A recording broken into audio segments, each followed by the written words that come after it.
Okay, Titans, these slides go along with the chapter on environmental ethics, chapter 14. And just like all the other chapters in this section, it's broken down in this way. We're going to look at Hill's essay, but Sinnott Armstrong, if you're interested, currently teaches at UNC in Chapel Hill, I believe. Okay, so in terms of just the facts, climate change is defined as change in weather patterns across the globe over an extended period of time, and it includes global warming, the Earth's rising average atmospheric temperatures. It includes the meteorological consequences of global warming, like more frequent flooding, droughts, and heat waves like we are currently experiencing. Deforestation is the large-scale destruction of forests, and since forests provide vital oxygen and they provide homes for people, plants, and wildlife, they can act as a carbon sink. They absorb the carbon dioxide that would otherwise float free in the atmosphere. So you can just imagine if we're cutting down forests that act as carbon sinks, that can lead to some issues. In terms of argument analysis, the most important thing to look at is what is the moral standing of the environment. We looked at this when we looked at animals, and so this is a even deeper question. Is the environmentally intrinsically or instrumentally valuable? So we have to figure out what that means. If something's intrinsically valuable, it's valuable for its own sake. If it's instrumentally valuable, that means it's valuable, but only insofar as it's an instrument to get us to something that's truly valuable. Another question is the environment part of the moral community? Most philosophers don't think that even animals are part of the moral community. So the standard view is that the environment has only instrumental value, but many environmentalists do reject that view. The Kantian argument on moral standing says you are a member of the moral community if you are rational and autonomous. And since only humans are rational and autonomous, therefore only humans are members of the moral community and are morally important in their own right. So if we look at the first premise, this is a problem because it implies that infants, very young children, the severely mentally impaired, and non-human animals are all outside the moral community.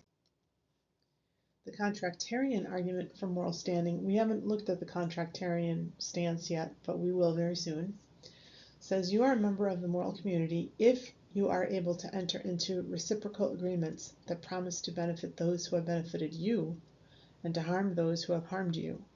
And only humans can do that. So only humans are members of the moral community. And again, this implies that infants, very young children, the severely mentally impaired, and non-human animals are outside the moral community. In terms of utilitarians, they say that a being is a member of the moral community if it can experience pleasure or pain. Almost every human being and most non-human animals can experience pleasure or pain, but nothing else can. Therefore, almost all human beings and most non-human animals are members of the moral community, but nothing else is.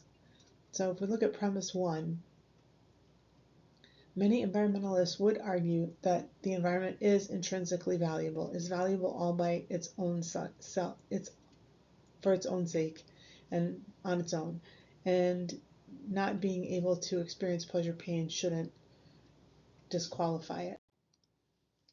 The biocentrism argument says that something has independent moral value if it is alive. Plants and animals are alive. Therefore, plants and animals have independent moral importance. If we look at premise 1, we might ask the question, why is being alive, no matter what the quality of one's experiences or abilities, what's so great about that? Also, non-living things like a car can be better or worse off. Environmentalists hold that the natural environment, which includes non-living things, is intrinsically valuable. All right, the appeal to naturalness says that if something is natural, it's not created or modified by human activity. There's something intrinsically valuable about being natural as opposed to artificial. But problem 1 with this is some natural things seem bad, like disease or cancer. I guess you could classify cancer as a sort of disease. Problem 2 says it's difficult to identify a principle that sorts natural things thought to be intrinsically valuable from natural things lacking intrinsic value.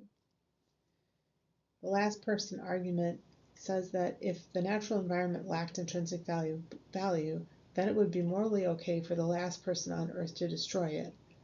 But that wouldn't be morally okay, therefore the natural environment possesses intrinsic value.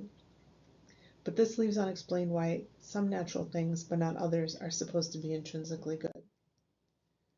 The no difference argument. This says that you're morally required to change your behavior or refrain from doing something only if that would improve the situation, and changing or refraining from our ordinary consumer practices would not improve the environment situation.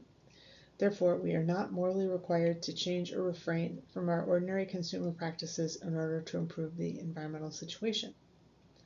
In terms of premise number 1, we might think about counterexamples.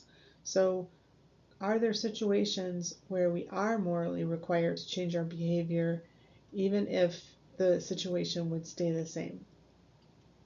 Premise 2, millions of individual actions can lead up to morally significant effects. So even if one person taking care of the environment isn't really going to make much difference, millions of individual actions over time will make a difference.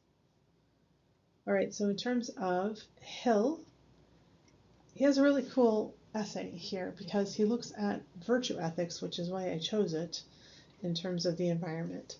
So the standard ethical theories say that for utilitarianism, natural environments are morally important only insofar as they benefit sentient beings. So that could be your dog that likes to go to walk in the forest, and it's you and me who like to appreciate clean air and clean water. And rights-based theories say that plants and ecosystems are morally important only in cases where harming them violates the rights of others. So they're only important insofar as they relate to somebody who is rational and autonomous, but they're not important all on their own. But in terms of virtue ethics in the environment, virtue ethics says when we fail to respect the natural environment, we fall short of the ideals of human excellence. The destruction of natural environments involves a number of human vices, including ignorance, lack of gratitude, lack of humility, lack of perspective, and the lack of a developed sense of beauty, which is such an interesting take.